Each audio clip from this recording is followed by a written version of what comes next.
ওখানে কেন হামলা হয়েছে, তার উপর কোন মানে প্রসেসে হামলা হয়েছে, আমি আসলে কিছুই জানি না। আমি যতটুকু জেনেছি আপনাদের এই সামাজিক মানে গণমাধ্যমের মাধ্যমে জেনেছি। আমি অন্য কোনো পারপাস কিছুই জানি না, এই সম্পর্কে আমি আসলে কিছু জানি না। তবে তিনি গুরুতর আহত এবং উনি হসপিটালাইজড। উনি ওনার পরিবার, বর্তমানে উনি ওনার পরিবার, ওনার বাবা, ওনার মা আমাকে হুমকি দামকি দিচ্ছেন এবং আমাকে প্রেশারাইজড করার চেষ্টা করছেন। ওনার বাবা মাও কি আপনার বিপক্ষে এই মুহূর্তে? হ্যাঁ, এই মুহূর্তে। কেন সেটা? কারণ আমি আপনাদের সামনে রিভিল হয়েছি। ইভেন এখান থেকে যমুনা টিভির কোন সাংবাদিক নাকি আমার হাজব্যান্ডকে ফোন করে জানিয়েছেন যে আমি নাকি আপনাদের ডেকেছি, আমি নাকি আপনাদেরকে আসতে বলেছি, আমি নাকি আপনাদের সামনে নিজেকে তুলে ধরার জন্য আপনাদের ডেকে এনেছি। এটা আপনাদের মধ্যে থেকে কে বলে জানাইছেন? কিছুক্ষণ আগে আপনার সঙ্গে কথা হলো, আপনাকে বলছে যে তুই যেহেতু মিডিয়ার সামনে এসেছিস, মিডিয়ার সামনে তোকে আমার বউ সেজে আসতে হবে। এই কথাটার মানে কি একটু জানতে চাই।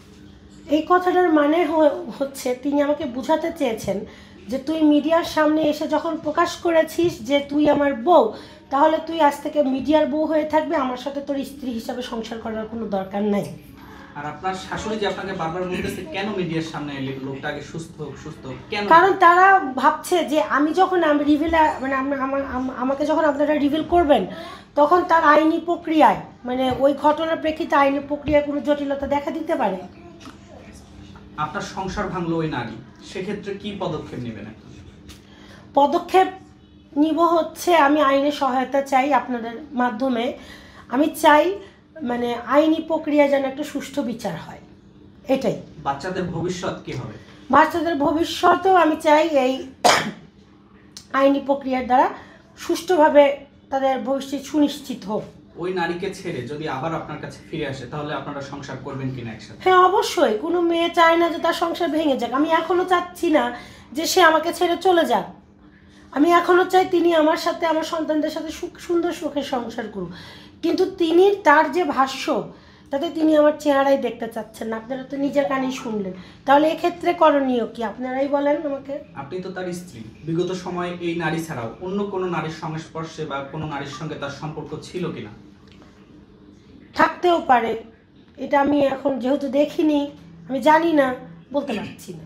আপনার কাছে তো ফোন এসেছিল, তারপরে এত বিশ্বাস অর্জন হলো কিভাবে? আপনি কিভাবে বুঝতে পারলেন যে তিনি তার কলিগ বা কোনো বন্ধু?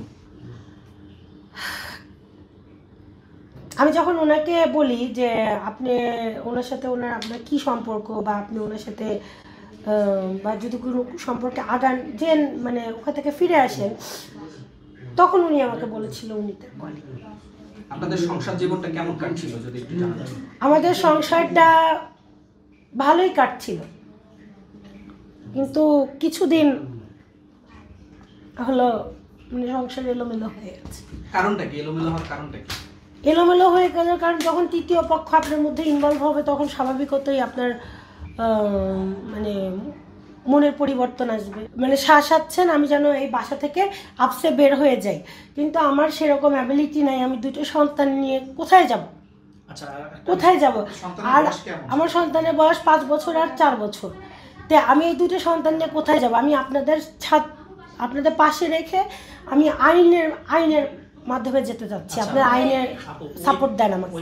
সেই হিসাবে তখন তিনি ব্যবস্থা নেবেন যে আমার আর আমার সন্তানদের কিভাবে উনি আমার সাথে স্টে করবেন কি করবেন না, বা আমার সন্তানদের সাথে উনি থাকবেন কি থাকবেন না, এটা উনি বলবেন। পাশে যে দুজন দেখতে পাচ্ছেন আপনার মেয়ে? হ্যাঁ, ওনার মেহবুল হাসানের মেয়ে এবং আমার মেয়ে।